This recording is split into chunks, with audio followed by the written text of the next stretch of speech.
everybody? Welcome back to the Youtini Show, your one-stop shop for all things going on in Star Wars. Tonight, it is me, Eric, with Wes and our buddy JG from the Canon Book Club. We got a ton to get into. Andor has released its final trailer. The Mandalorian and Grogu might be Disney's cheapest Star Wars movie. We're looking ahead to Claudia Gray's Into the Light novel, and Dr. Aphra is going to return with Luke Skywalker. But to start us off tonight, we're going to talk about our most anticipated project of the year, according to the Youtinis at least, because today we received our second and final trailer for Andor Season 2, along with a brand new poster. The stakes and tension, of course, are higher than ever, but before we get into the details, let me ask this very simple question, fellas. How is our Andor hype right now? Through the roof. I am beyond excited at this point, which Excellent. It might be a shock to some people. Yes, explain that. So those of you who don't know JG is a longtime Youtinian. You may have heard him on Bounty Hunt. You may have heard him on the Canon Book Club. And you may have heard him online or in person when he said he did not care for Andor. But JG, recently that has shifted, has it not? Yeah, about 2-3 weeks ago, I binged the whole season in like 24 hours, and I am now a fan. I've come around. Okay. Yes. All right. Excellent on the rewatch. Proven. Andor, great on the rewatch. Of course, I know that a lot of folks in our community and those listening and watching are surely in the midst of their rewatches as well. I've been diving in as I can. Wedding planning does make that a little difficult, but I gotta say, guys, watching the episodes that I have been lately and then watching this trailer today, which big surprise to me. I honestly never knew if we were going to see any more footage after that first trailer. I'm like, okay, we're in. I thought they were done. But watching this today with as much stuff as we're going to get into in a second, like, it doesn't feel like we're getting it, though. I feel like maybe I'm just, like, worried that I'm going to get there and, like, Disney Plus is going to crash. Or, like, it's actually not, like, I still can't believe that something this good is coming back. Yeah. You know what I mean? And I know it's the trailer, and the trailer is going to give us a lot of action, but I feel like this is going to be a lot more action-packed because the story's already been told. They've already laid this foundation for us. We know who the characters are, or most of them anyways. And now we get, like, action-packed. We get hopefully some of, like, the Death Star, like the beginning of the Death Star stuff, even before when we saw Rogue One, obviously, but, like, even the first, like, building structure, maybe, like, the raw materials that they, like, ship in somehow to out in, like, deep space. So that's going to be really cool to see. Yeah, and let's touch on that right away. That was my biggest surprise, honestly, in the trailer was them dropping the Death Star by name. We got, I believe is it Claudia, Luton's assistant? I forget her name off the top of my head, but we have Rebellion folks talking about the Death Star, knowing about its existence in the show. Obviously, Rogue One leads into getting the plans for the Death Star, so they're going to know by then. But I love that the stakes are there right now from jump. Like, the Death Star is being made. We saw it, spoiler, in the credits of Andor Season 1. We knew that that's what they were making in Narkina 5. And now we see that they're mentioning the Death Star in full. How much of Season 2 do you guys think is going to be revolved around knowing about the Death Star? Is this a one-off scene from, like, the last arc when we're right up against Rogue? Are we talking, like, all the way through? Are we planting seeds of the Death Star? What do you think? I think it's going to be at least half of it. I think there might be some early seeds, but I do think once we get to, like, that halfway point, once we get towards the end of the season, it's going to be full force into, Rogue One territory. Yeah, they got to drop, like, these little subtle hints that only like the big time readers know, like us, Star Wars nerds. They know all these little pieces and details. They're like, oh, I know what that's from. Kind of like what it's made out of. What is it made out of? I should know that because I just said I'm a Star Wars nerd. I don't even know it. Durasteel? Like Durasteel. There you go. It's Durasteel. I don't know. Yeah, it's hybrid Durasteel. I think, I agree with JG. They're going to drop these little subtle hints, and then maybe halfway through, maybe a third of the way through or something, they're going to start, like, really giving us some reveals, and there's going to, like, a flash of, like, the outer skeleton that's just being put together or something. That's because that's what that brings in fans that aren't just, like, the ones that Star Wars fans that watch everything, right? They're the ones that have seen just the movies and that's it. So if you want them to actually be a part of, like, hey, do you want to see exactly when this thing started? It's like, just check out the show. And it's like, this is the Death Star. Yeah, you're going to know what that is. Of course, though, for those of us that have been on that journey for a while, there was still plenty to love in this trailer. I mean, season 1 fans, obviously one of the biggest breakouts in season 1 was Genevieve O'Reilly's Mon Mothma. Her performance was incredible, even though she didn't even come into the beginning of the second arc. And in this trailer, we do see a lot of her, including what I'm assuming is going to be one of the best speeches of the season. We see her obviously at her daughter's wedding, which was hinted at last season with the dance in the first trailer as well. But we see a lot of her in the Senate chambers in this trailer. We see her in that kind of blue outfit.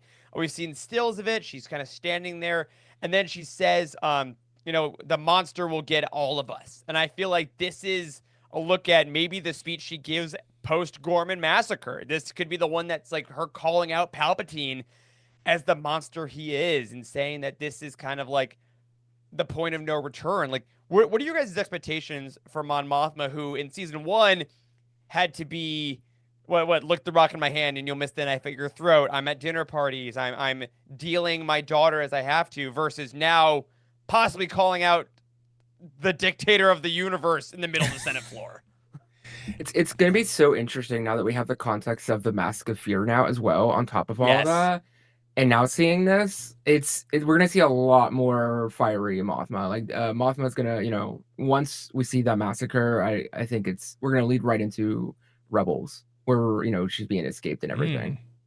Yeah, I think she very clearly is dictating a side that she's going to be on, where everybody in the Senate's going to know, like, oh, she is obviously on the side of like overthrowing, or not overthrowing the Empire, but trying to get power back to the Senate and not to the Emperor.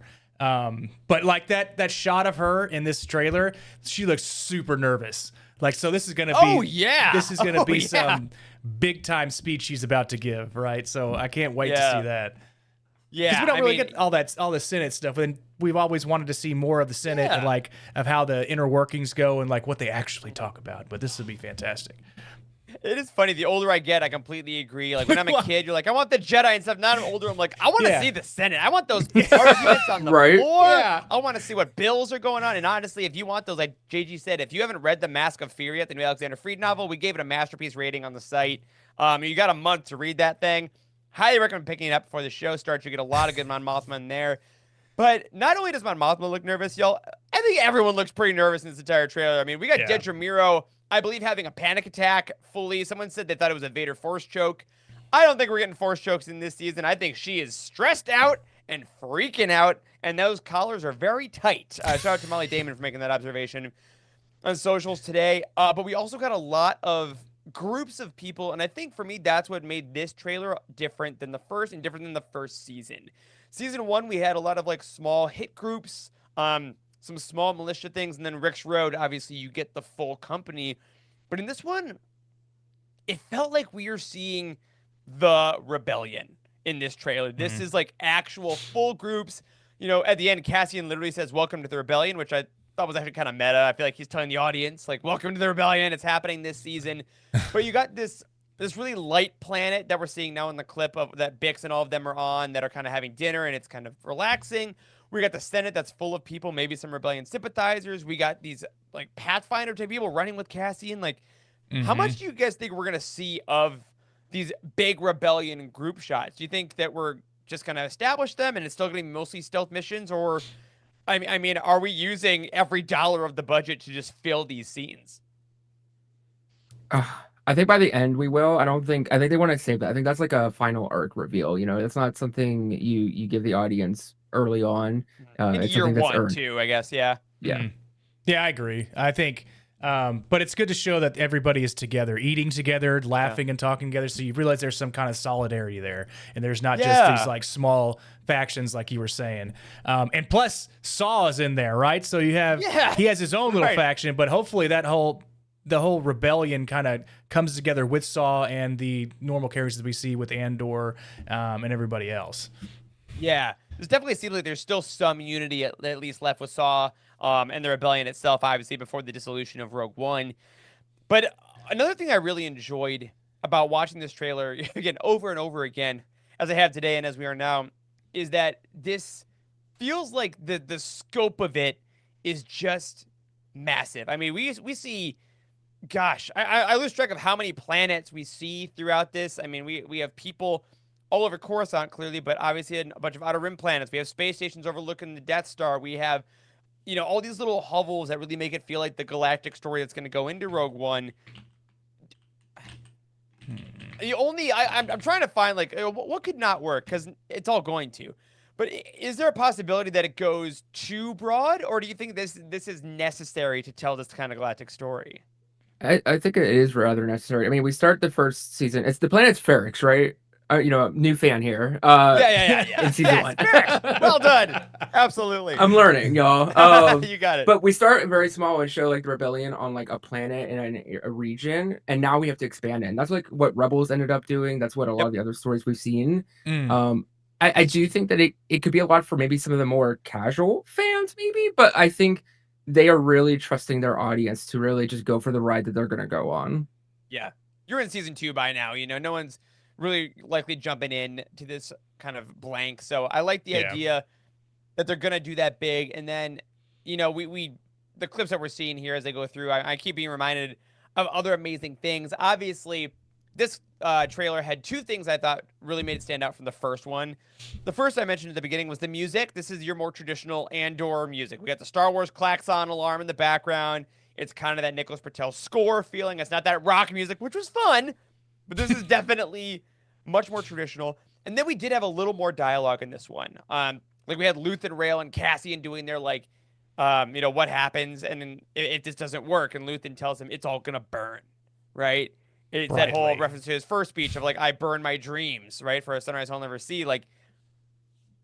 I like that it sets that up because it makes me feel like something's going to burn, something's going down. And everyone's freaking out, right? Dedra and Cyril are featured here. They're freaking out. Every main cast member has a moment of freaking out and loss. So let me put you on the spot right now. We're not going to get another trailer. This is what we're getting. Who's making it out of this series alive? Because I feel like a lot of people are going to burn down for the dreams of the Rebellion and the Empire. Other than Saw and Cassian and Mon Mothma, who we see in Rogue One. Who do we not see in Rogue One that's going to make it out? I guess I'll make that easier. Andor. K2, a Krennic, I think he's going to make it. I'm interested to see what's going to happen with Cyril. I want to see. Yeah, dude. Because, he is hell-bent on trying to find Andor and for, killing the 2, spoiler alert, killing 2 police officers in the very beginning of Andor. But I don't see him surviving, I guess, but I don't see how he wouldn't survive, right? So you find a way. Yeah.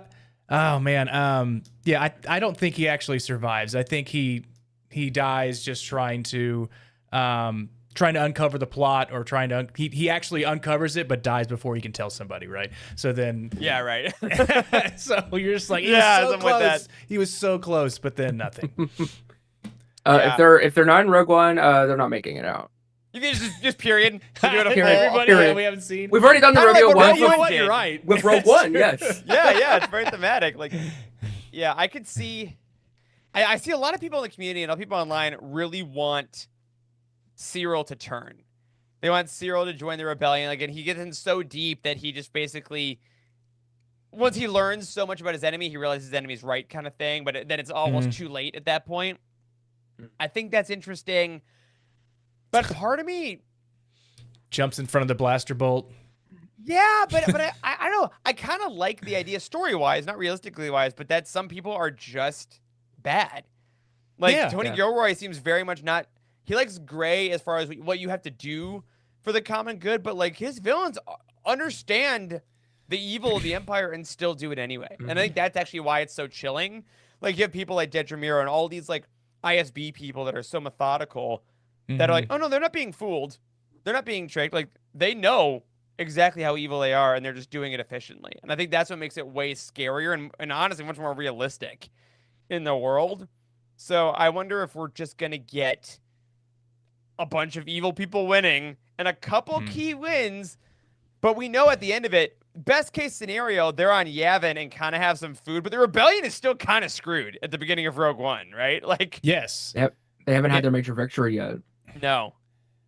And Cyril, like, he's just like the clones. He's just like, he's a good soldier that follows orders, right? Yes. So maybe that's just, that's his whole shtick. Like, he knows what the company that he works for is not doing the right thing. But it also pays the bills. It gives him, and I think a lot of people are stuck that way. And in the Star Wars universe and this universe.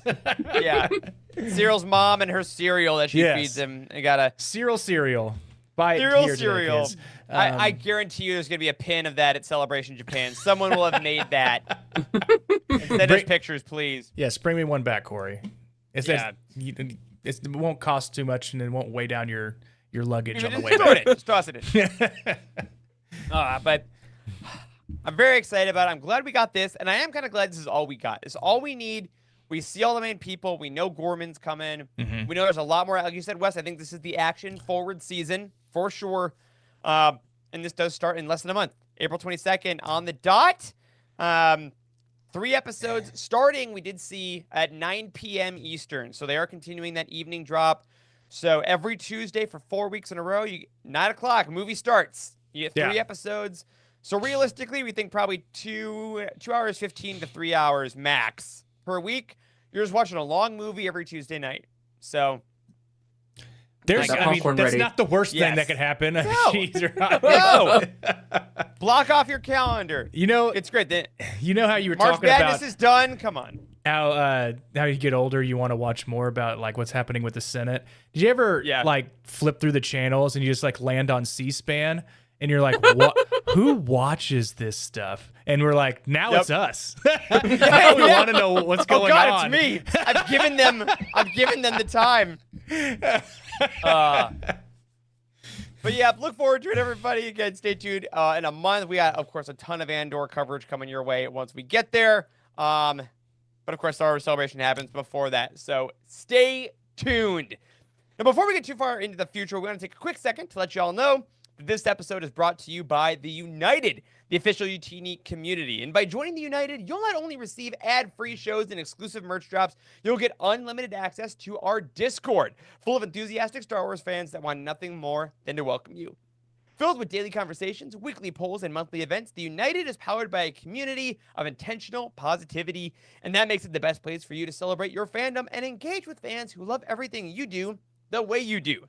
And now by heading to youtini.com/community, you can sign up for a whole year of the United and save 15% when you use code YOUTINISHOW. That is one word, Youtini Show, for 15% off your first year of the United. So head over now and get signed up to check out our amazing events and connect with your favorite podcast hosts. And thank you again to everyone in our community for their incredible support. And now, back to the show. All right, now to look even further into the future, we're going big, but maybe not as big as you may have thought. The Mandalorian and Grogu is coming next year, as we know, and we expect to get a ton of information next month at Star Wars Celebration. However, Collider provided us with a rather unexpected scoop this week about the film's budget. According to the California Film Commission, the film appears to have an overall production budget of $166.4 million, making it the cheapest Disney Star Wars film ever made by almost $50 million. Now, before we get into too many ramifications, Wes, let me get your initial reaction. What does this number say to you about what we might see going into 2026? All right. So I was thinking about this when I was reading through the notes. If it does really well, then I can see Disney cutting the budget again, because it's much like a big corporate company, whether if you use your entire budget or if you don't use your entire budget, right? So if you use your entire budget and it works out, they're like, you know what? What can we do next year where we can reduce the budget? Can they do just as good? Because they did this well with this much money. I mean, they could possibly do just as good with a little less money. And it's like why you don't do a good job at work, because if you can do a job this quick, they're like, well, you never take that long again. It's like, no, stretch it. But stretch it. I hope that, but hold on a second, just before we, I don't want to, I don't want to act like this is going way above my head. $166.4 million is a shit ton of money. Okay, it's a lot of money. Let's not beat around the bush, right? As far as money goes, yes. But I mean, if it's $50 million less than other movies, and it's, I'm saying more in the future. It's not even a thing to say. It's past like Rogue One, which was years and years ago. Force Awakens, like inflation has happened, right? Yeah. It's like it should be more. It should be $100 million more. So how are they doing this? How did they do this? Is AI what the hell is the giant sphere thing that they use? The volume. Yes, the volume. Is the volume that much cheaper? Is it that much cheaper where they were able to do all these special effects? And one day I can say yes. You can say yes to this. That's absolutely true. If you're not shooting on location, then you're obviously going to save some money. But is the whole thing shot in the volume? Please don't tell me the whole thing shot. Well, in the volume. I think that's my big question, right? It's like, how did they do this? Because to put it in perspective, $166.4 million is a production budget. This is not publicity and everything as well, right? So obviously that number won't inflate. But Rogue One production budget, this is all in the same article, so this is comparatively, was $200 million was Rogue One. And this was back in 15 when they were shooting, so a decade ago. Force Awakens was $245. Solo and Rise of Skywalker were both $275. Last Jedi is $317. So, Last Jedi is almost double this. And this is still a feature-length film. I think you nailed it on a couple factors, though. One, I think we're going to get some volume. Maybe not all, but we are getting some volume, and I think it'll be interesting to see that on the big screen for the first time, where you can be you can just see more. So I hope that still translates well enough. I also think the second main character in your movie is an animatronic. It's not a person, so you buy it, but you don't have to pay it, which I think is maybe something. Pedro Pascal obviously having fewer days on set than maybe some of their other stars. Oh, yeah. But I think, aside from the reasons why it might be cheaper, which, again, is it is both interesting, and it is also like, how are these TV shows so expensive? But anyway, do you think there's a possibility, JG, you're a big box office number tracking guy. You like kind of tracking everything from independent horror to blockbuster, everything. Yes. Is it possible that regardless of how they got there, this number actually sets the film up to be more successful no matter what? It definitely leads the path for that, at least, which is exciting because, unfortunately, box office numbers is a metric that is used to determine whether more movies get made, whether studios get shut down or whatnot. And so I do think giving the maximum amount of room for profit is huge here. We've been saying it so much when it comes to Marvel and Star Wars, is that you guys are making too expensive movies and shows. Like, you guys need to calm down. And I think the biggest example too, like, you look at the indie scene, like, money is not an answer to every problem, and it actually limits creativity, because by having a lack of the money, it actually forces you to have to come up with things in a different way, in a very creative way. I think a big example is Everything Everywhere All at Once. They had to be very creative in how they did that. It is interesting when we look at the volume, though. The volume has been used in big films already, such as The Batman, Thor: Love and Thunder, Ant-Man and the Wasp: Quantumanium, even The Fabelmans. So it is going to be interesting to see it more in like this type of franchise type film, and also with Star Wars itself. I'm only optimistic. I just hope that just because a cheaper budget doesn't mean it's going to be a great movie. And I hope the two things are very parallel, and we get a great movie and a cheap movie at the same time. Yeah, I'm right there with you. And Thorny made a good point in our chat here tonight, saying that I think a lot of resources might have been allocated from season 4 of The Mandalorian, and that didn't end up happening because of this film. And I will actually go a step further and say I think it's possible that some of the things we see may have already been made for the first 3 seasons, right? Like, let's say you need to do a set inside that N1 that is already built. You don't have to pay to build that. You don't have to pay for some of the costumes if you've already made those. Some of these volume sets that do have to be made digitally, if you're on the same planet, some of them were already made. Like, the aesthetic of the show has had 3 seasons to be built in both the digital space and the practical space. So if you're not starting from zero on a franchise film, I think that helps a ton with the money you can save, right? I mean, you think that's a great point. One of my favorite things to do when I was younger, and I'm sure a lot of folks can relate, was look at the behind-the-scenes features on the Lord of the Rings DVDs. Loved that. They're a goldmine because you see all the weapons and the armor being made in New Zealand and being handmade, and that's such a feat. But that's time, that's workers, that's money, which is a great product. But we in Star Wars have had since like 2019, 2018, when they started making Mandalorian for the first time, they've been building this universe. They built Grogu. Like, Grogu exists. Maybe they can tweak it, but they don't have to spend an additional $1 million in R&D right? So I think Yeah. things like that maybe helped it, that they kind of already had a head start. I'm with you, JG. In my head, I'm optimistic. I think this is a good place to begin with. Maybe this means they can put a little bit more into publicity and things as well. But I do hope that we do not actively see the difference between the TV and the film budget. In a good way. Like, I hope we see, oh God, this looks like it's a film. Not that they took the things they made with the price of TV and just made it on a bigger screen, because it's going to be a little less forgiving. You know what I mean?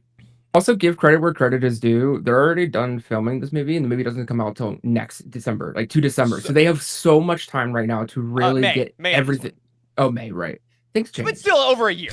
I mean, over a year. Yes. And it's, again, the point still stands. We hear about these films that are like, final underscore version 3.0. It's due next week, and people are in final cut. Like, they're taking their time because I think they know they have to get this right. I mean, Wes, remember we talked about Kathleen Kennedy the other week saying like how big this new launch is? I think that they all know we're going to save money. We're going to give time, because if this movie doesn't work, we're in big trouble. I think time is a huge factor here, because you can have the biggest budget in the world, but if you edit like too quickly, or you miss pieces that are within that movie, then you're gonna hear about it, especially from the reviewers. Yes. Jog my memory here. Has there been any rewrites of any kind to this movie that we know of yet? I mean, well, publicly, not necessarily, because this has been like Jon Favreau's baby. Nothing along the lines of what we saw with Solo, or where an entirely new director came in halfway through. So that could be part of why that was so. They used so much more money, right? It's because they had to add that piece in there for the rewrites and the new production, and then filming new scenes and all that stuff. So if they were very efficient with this movie, then I can see that it'd be cheaper, and then give them time to edit, make it look good. You can, like JG was saying, be creative with it. You don't have to spend a lot of money; just be creative with it. Yeah, I think also this is a big. Give me a call. Yeah, exactly. What are you doing? You got PTO? I'm super cheap. Call me. This very much feels like this is a big push from Iger. Like whenever Iger took over from Chapek, this very much feels like I don't want to feel like an ultimatum almost, but it definitely feels like that there is a lot riding on the success of this movie. So this movie did have to be a little bit cheaper, because we haven't had a Star Wars movie in so long, and the investors and stakeholders keep asking, like, where's the next Star Wars movie? When are we going to get the return on this investment? And so, and here's the thing is that I think ultimately with this movie, and they're doing it very safe, but I think they have to. And I do think we will end up getting a good story. And because I tweeted about it earlier too, because people keep complaining because we got that final logo of the Mandalorian and Grogu, and it's like the same thing still, and people were complaining about the title. And I was like, guys, it's marketing. Like, the title's not going to break over the movie. Like, maybe we want something more creative. We have maybe hopefully 5 more movies coming in the future here with more creative titles. And everyone, including myself, who doesn't like the title, I've been honest about it. I think it's silly. I'm gonna see it. They don't need anyone that's complaining about the title is gonna go see it. Right? They don't need us. They need us to see it multiple times, because that's how you make the money on a Star Wars movie. Like, it's never on first release. It's all the repeat viewings. So they need to make the product good. Yes, exactly. So I think that there's a lot of possibilities with that. I think that you're absolutely right about Iger setting down an ultimatum of like, yo, these need to cost less so we can make more. And I think that's what's going to happen, Having so much time to really put together a full media campaign. Everything we've been asking them to do on this show seems to be kind of going forward, right? They need to use recognizable characters. Mandalorian and Grogu, the most recognizable faces of Star Wars in 2025, like it or not, maybe other than Luke and Vader. Absolutely done. You need to save money on your projects. Now we know, done. Great. You need to take your time making these things. Like you said, we have a year after shooting, over a year. It's been done filming for a while. Clearly, we have the production budget, the tax break numbers. They're doing the things we asked them to do. They've kept one creator the whole time with Favreau that has been driving the ship. Done. So, ideally, the pieces are in place for a success. So I hope that it is. And of course, I think that all y'all in Celebration next month are going to get the first official footage of it. If they want to be cheeky and drop it online, that's great. If not, I get that it's super far out. You don't want to do previs stuff. And of course, this is the Andor premiere celebration, right? They don't want to step on its toes. So I think we're going to get plenty of that. But stay tuned. Of course, if we do get a trailer, we do get more news, we'll let you guys know. Yeah. So it's, and the sequel trilogy kind of, made it, we were kind of led astray because you had in 2015 you had The Force Awakens, and then 2 years after that you had the other movies coming out, right? So we had a 7-year gap now. It doesn't seem that long, right? From when the Rise of Skywalker came out. It was 7. Yeah. It's gonna be 7 years. The COVID from fan the time. does weird things with time. It feels like that was like an eternity, but also nothing counted. Right. It's like a black hole. It's and a bunch of TV shows as well kind of held us over. We've had the entirety of Star Wars live action television since The Rise of Skywalker happened, which is insane. Like the Clone Wars came back after The Rise of Skywalker, right? Yeah. Right. But yeah, so there's been a like, minute. and there's been like it feels like a lot more content between that 7 years since we had movies. Oh, there has. Yeah. So that, hour-wise. I'm not necessarily complaining. I'm just saying it's been 7 years. Please don't screw this up. Yeah. Edit we are ready. Slowly. Yes. Take your time. Double check them. Take a walk. Take a break. Walk away from the screen in the edit bay. Okay. We will be happy for it. So, I can't wait for it. I'm glad that they're being budget conscious, and let's hope they just don't have another $300 million of reshoots. We'll find out. But now, we're doing a quick pivot to focus on a release that is coming to us a bit sooner. Next week, in fact. Wes is right. We're getting Star Wars all the time. Claudia Gray's Into the Light will be the final young adult novel in the High Republic Initiative, and it'll be here next Tuesday, everybody. Now, this may surprise some of you because, unfortunately, there has been zero fanfare about this release, even though it's arguably the biggest Star Wars author in the game. So, guys, I want to be generous about this, but what is going on with the publicity at Disney Books? Like, this is Claudia Gray's maybe final Star Wars novel, and no one knows it's coming out in 8 days. Yeah. What's going on? Don't do this to Claudia Gray either. Come on, right? She puts out fantastic work. I mean, like a YouTube short. I mean, something. Yeah, we didn't get anything. No. So that's no one is. You can't. There's no excerpts. There's no interviews. I didn't even. We used to get that all the time, right? You used to get just the first couple of pages or something, or like that'd be great if they did like light speed skipping like we used to do. They just throw us into like page 154. but yeah, that's wild. That's wild that they don't really publicize any of this, or they give it any kind of like headliners to get people to enjoy some of these stories. Yeah, I mean, I'm sure they will. They're just gonna figure it out, but like. Because they listen to our show, right? They're like, "Oh, of course." Yeah, I mean, now we know. Oh, we forgot that Into the Light. Send that email. Yeah, it's a bit odd because I mean, for one point, I've been hearing this a bit about Phase 3, kind of all over the place. The Random House Worlds adult novels have been getting a little more. There's been the usual excerpts and a couple things here, like we got the Trials of the Jedi cover already. Charles Soule has been very vocal about that on his personal newsletter, which has been great. But like. There's been some phenomenal books. Like Tears of the Nameless was our book of the year. It was fantastic, but it took us a while to get to it because no one was really talking about it. The order of the comics is a bit confusing for folks, and it's very weird because Phase 3 is tremendous. And JG, I want to ask you about this because I know, one, you are a massive Phase 3 fan. I believe Phase 3 is still your favorite phase that's going on currently, and I know you also recently just finished Sunrise of the Reaping, which I think is a example of how to market a YA novel perfectly. See, it's right there, Sunrise of the Reaping. Like, that obviously that's Hunger Games, yes, but that is a franchise that was publicized. There's midnight events for all this kind of stuff. And that came out of years of obscurity and is selling gangbusters, whereas this phase that has also been good, we seem to be begging people to even get a pre-order in. Like, what's the disparity? What's going on here? It is interesting to watch this, and also kind of sad too, because like I remember when this all like kicked off, like there was a huge live stream. They invited podcasters and such there, and it was super. Even throughout most of phase one, it really was like all this pomp and circumstance, and there was, Mhm. we had the YouTube show, we had everything, and now, as phase two happened, and now as we're going into phase three, it just feels like it's getting like, respectfully put down with like a quiet whimper here, and it's like, no, like Yeah. you've been working on this since like arguably like 2017, 2018.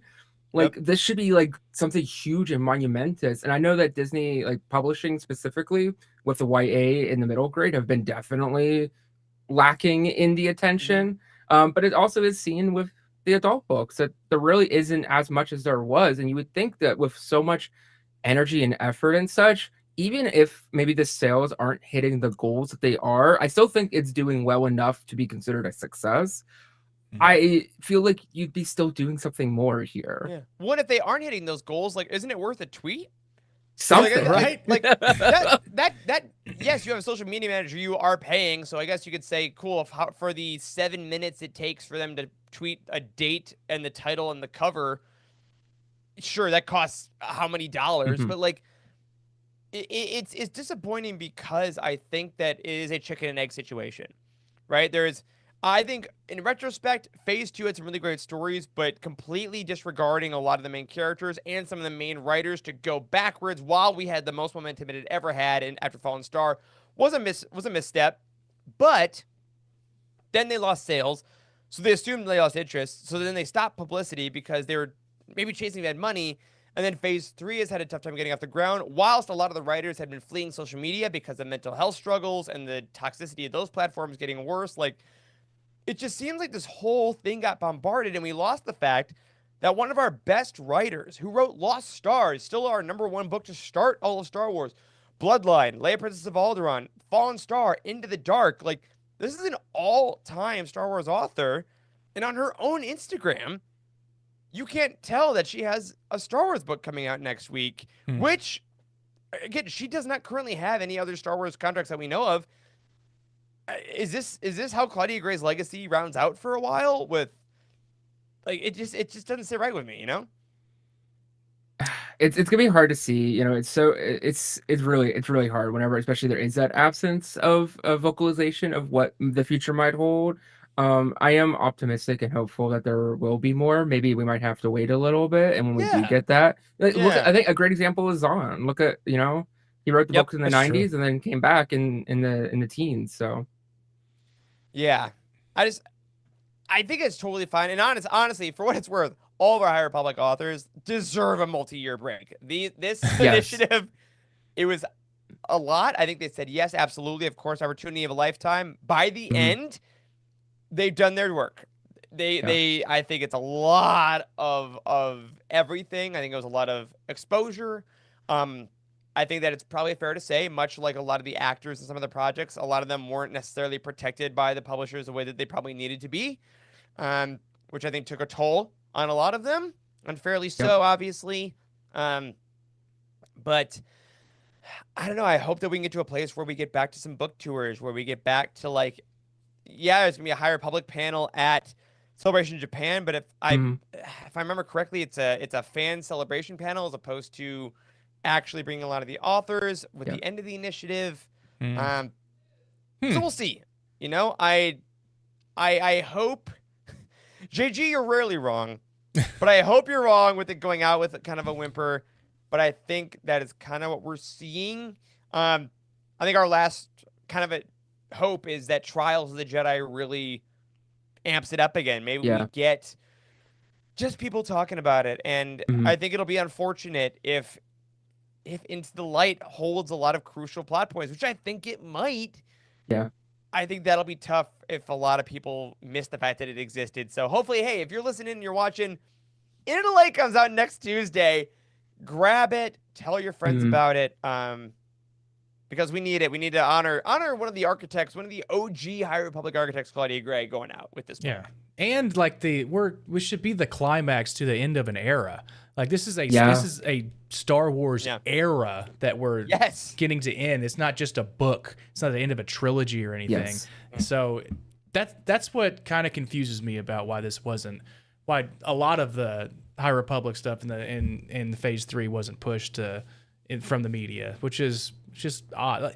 Like they blew the budget or something in phase 1. Yeah. Like, they were just like, we don't have any more money, you know? I also wonder if we're going to look at it too, there's been a lot of energy and resources that have been put into the Reign of the Empire trilogy. Like, we already know now that there's 3 books. They literally put out arcs at the convention at New York Comic Con in October. They've been putting a lot of resources into that book. So I wonder if maybe this might have been maybe a higher up decision and was like, hey, we aren't hitting the sale points. We need to refocus onto Andor, which is like super acclaimed, super in the buzz of everyone. Have this trilogy to go along with this marketing push as well. Yep. Yeah.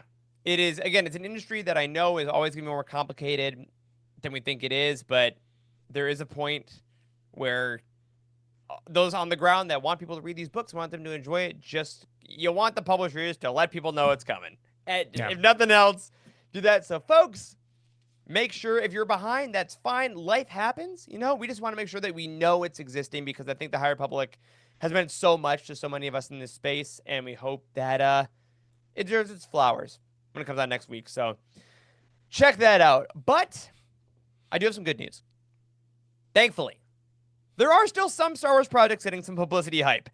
Because this week, we saw that firsthand with the announcement that Dr. Aphra will be returning to Star Wars comics in a brand new series, Dr. Aphra, Chaos Agent. That's not just what Sonic calls her anymore. Am I right? This is going to be an ongoing series with a brand new creative team that starts off with Aphra teaming up with none other than Luke Skywalker. So, fellas, let's just get a room tone before we dive into this announcement because we're not necessarily the go-to comics people. Where are we all at on Dr. Aphra just as a character right now? I'm a fan. I like her. Fan? Yeah. She's right. She's like a witty spy type, you know, scoundrel player. I mean, perfect. I mean, it's a good, I don't want to call it normal, like normal character, non-Jedi character, I guess you could call it. Yeah, right. So we'll say that. But yeah. It's like a sassy gay Indiana Jones. There you go. That's kind of the gist. Sign me up. Yeah, and it's funny because like when this announcement came out, because Marvel, here you go, Marvel Comics, great at publicity, phenomenal at publicity. They really tell you when stuff's coming. They love a tease over at Marvel Comics. But they announced this comic's coming out, and people in the Star Wars community lost their minds because Aphra is so beloved, and which is wild because I feel like we forget that Dr. Aphra is an original comics character created in 2015 in a Darth Vader comic when she almost died. And other than Vader, she's one of the only people that has maintained a consistent comic for a decade. Like, there hasn't been a Luke solo series, not a Han solo series, limited series here and there, sure. But ongoings, Aphra has always had a book, and now she's continuing that. Like, what is it about Dr. Aphra, of all characters, this brand new, made-for-only comics character that has required her to always have a solo series? Like, what's the magic sauce in there? The fact that she sells. She sells, yes.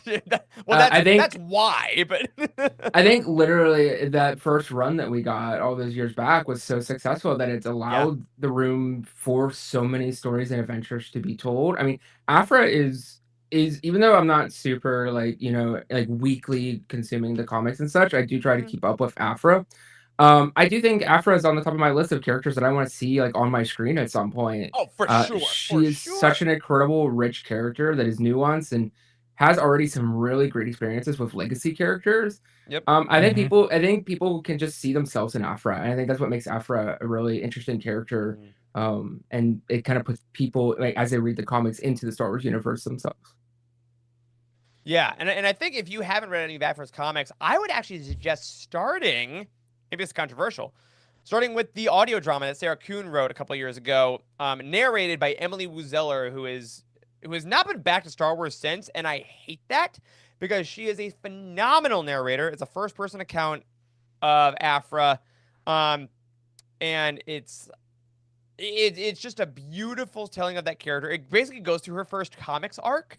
So if you're not usually a comic book reader and you just want to hear an audiobook, I guarantee you it's probably at your local library, if not on Audible. Check out Dr. Aphra. It's really, really good. If you're a Cyberpunk fan, Emily Wizeller voiced Panam, that character, so that's the voice, which is great. It's an audio drama, so it has more sound effects. Okay, yeah. I think it's one voice, but and a lot sound more effects. dialogue. Yeah, it's all dialogue heavy. Yeah, she does just a phenomenal job with it. They also released it in a hardcover, but it's like one of those like weird like half size. It's a script, yeah. Yeah, script book. There it is. But she's a really interesting character to put in this. And one other thing that people weren't super excited about, but I think it's going to be okay. Alyssa Wong was the writer of this series. They wrote the book for like 4 years, won a bunch of awards for it. They are not returning for Chaos Agents. It's a brand new writer named Cherish Chen. She wrote a comic for Image a few years ago and has some screenwriting credits, but nothing else at Marvel and nothing else Star Wars. This is Cherish Chen's first Star Wars project, so we want to give her a lot of love. And then Gabriel Guzman is going to be doing the art. So this is a brand new creative team. Aphra has looked and sounded the same for a few years, thanks to Wong's run. So just a heads up that we kind of want to, go in with fresh minds, fresh eyes. I think it'll be interesting to see how different she is. Like, this kind of seems to come out of Alex Segura's recent Battle of Jakku maxi series, where Aphra popped up very briefly to meet Luke.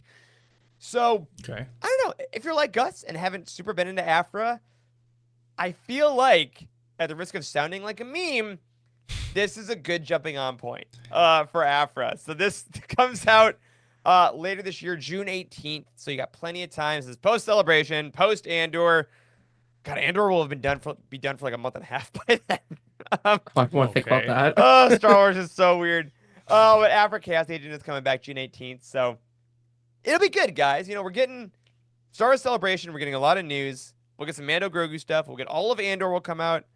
We'll get the new Star Wars comic. We'll get the new Aphra comic. And then we're off to the races. It's exciting. And we'll have more details after Celebration. There's obviously gonna be some more to talk about, but they're keeping it close to the breast because they need to have some shock and awe at that. Oh, they're not gonna tell us. They love their shock and awe. They're not gonna tell us what's happening at day one, but that's fine. We can speculate. Yeah, let me see, like that and that. Oh my gosh, I don't have it in front of me because that publishing panel, I believe, is the first day.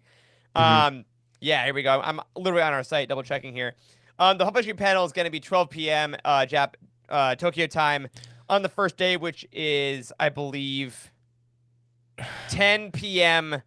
or 11 p.m. Eastern U.S. So we'll know by the time you go to bed the first night of Celebration if you're in the U.S.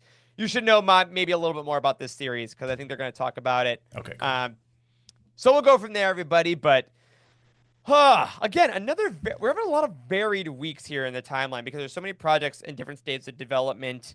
But it's an exciting future. I think we have a show that's going to be awesome, a movie that's under budget so far, a book that's under publicized so far, and a comic that everyone's excited about. So, oh God, another very fun week in the Star Wars fandom. We'll be back next week to tell you all about it, but that's going to be it for us right now, everybody. Thank you, as always, for tuning into this week's episode of the Youtini Show, your one-stop shop for everything Star Wars. We'll be back next week, get you all caught up with all the goings-on. In the meantime, make sure you stay tuned to Youtini.com and all of our social channels for everything you need.